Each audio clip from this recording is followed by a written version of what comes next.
আলুর চিপস বানাবো। 2 কেজি পরিমাণ আলু নিছি, সবগুলো এরকম করে ছিলিয়ে নিলাম। এরকম করে ছিলিয়ে নিছি। আলুগুলো সুন্দর মতো দিয়ে নেব।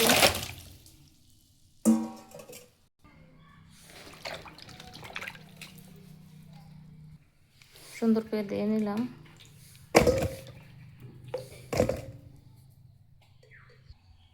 আমি এটা ডিজাইন করে কেটে নিলাম।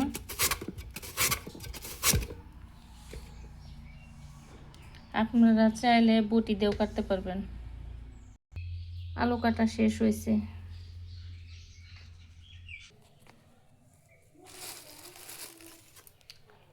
মরিচ দিয়ে দিলাম।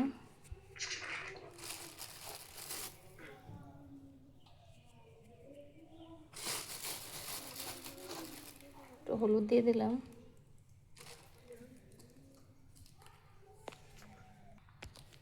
কালার হওয়ার জন্য একটু হলুদ দিয়ে দিলাম।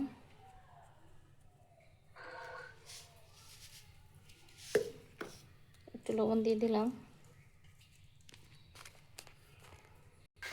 কিছু পানি দিয়ে দিলাম। একটু পানি দিলাম, খালি শুধু একটু ভাপ দেব, ভাপ দিয়ে নামিয়ে নেব। ভাপ হয়ে গেছে, এখন ঢেলে নেব। ছাঁকনির মধ্যে ঢাললে নিচটা দিলাম। ভাপ হয়ে গেছে।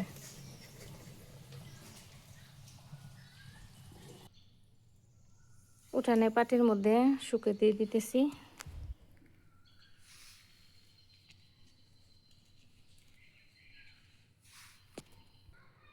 সবগুলো এইভাবে শুকে দিয়ে দিছি পাটির মধ্যে দিয়ে শুকে দিয়ে দিছি এরকম করে। যখন শুকাবো ভাজবো তখন আবার আপনাদের দেখাবো।